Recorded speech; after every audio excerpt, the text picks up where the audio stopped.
আসসালামু আলাইকুম প্রিয় শিক্ষার্থীরা, আশা করি তোমরা সবাই ভালো আছো। তোমরা যারা ষষ্ঠ শ্রেণীতে পড়ছো, তোমাদের ফাইনাল পরীক্ষা ডিসেম্বর মাসে।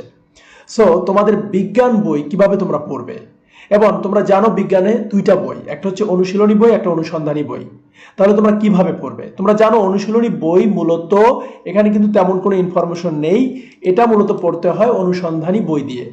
তো এই জন্য কোনো টেনশন নেই, অর্থাৎ তোমাদের শিখন অভিজ্ঞতা 1 পরীক্ষায় আছে, আর এই শিখন অভিজ্ঞতা 1 রে সলভ করতে হবে তোমাদের অনুসন্ধানী বইয়ের তোমাদের অধ্যায় 2 দিয়ে সলভ করতে হবে।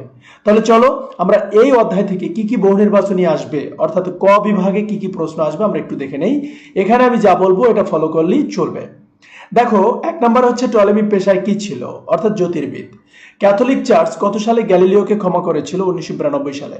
কত সালে মহাকর্ষ বলের সূত্র প্রকাশিত হয়? 1664 সালে। সৌরজগতের কেন্দ্রে রয়েছে কি? সূর্য। সূর্যের সব থেকে দূরের গ্রহ কোনটি? নেপচুন। পৃথিবী থেকে সূর্যের দূরত্ব কত কিলোমিটার? 15 কোটি কিলোমিটার। সূর্যের তৃতীয় গ্রহ কোনটি? পৃথিবী। ভালো করে বোঝার চেষ্টা করবে। এরপরে 8 নাম্বার, সৌরজগতের সব থেকে বড় গ্রহ কোনটি? বৃহস্পতি। কোনটি সব থেকে দূরের গ্রহ? নেপচুন। উর্সা মেজর কি নামে পরিচিত? বড় ভাল্লুক। বৃশ্চিক এর অপর নাম কি? স্করপিও। তারপরে 12 নম্বর থেকে আমরা দেখব পৃথিবীর জনসংখ্যা কত? 8 বিলিয়ন। বিগ ডিপারে কতটি তারা থাকে? 7টি। কালপুরুষ নক্ষত্রমণ্ডলী কখন দেখা যায়? সন্ধ্যায়। ব্ল্যাক হোল সূর্য থেকে কত গুণ ভারী? এটা হলো তোমার, আমরা যদি খেয়াল করি যে ব্ল্যাক হোল সূর্য থেকে কত গুণ ভারী, এই কোশ্চেনটা যদি আমাদের আসে তাহলে কত হবে বলো তো তোমরা পারলে? অর্থাৎ ব্ল্যাক হোল হচ্ছে সূর্য থেকে 200 গুণ ভারী। আচ্ছা, যাই হোক, দেখো 200 গুণ। এরপরে 16 নম্বরে দেখো বিখ্যাত মহাকর্ষ বলের সূত্র প্রকাশ করেন কে? নিউটন।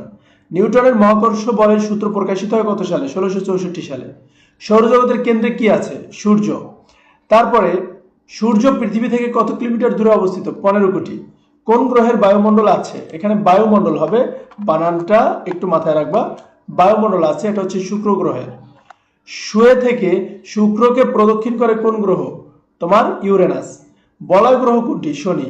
কালপুরুষ কে ছিলেন? বিখ্যাত এক যোদ্ধা ও শিকারী। তারপরে দেখো 24, কালপুরুষের আকৃতি কিরূপ? তরবারির মতো। নেবুলা শব্দের বাংলা অর্থ কি? নীহারিকা। শিক্ষার্থীরা, এই যে 25টা এমসিকিউ আমি তোমাদেরকে দিলাম, এই 25টা এমসিকিউ তোমরা ভালো করে পড়বে, অর্থাৎ অধ্যায় 1 থেকে যদি কোনো এমসিকিউ আসে এই 25টার মধ্য থেকেই আসবে।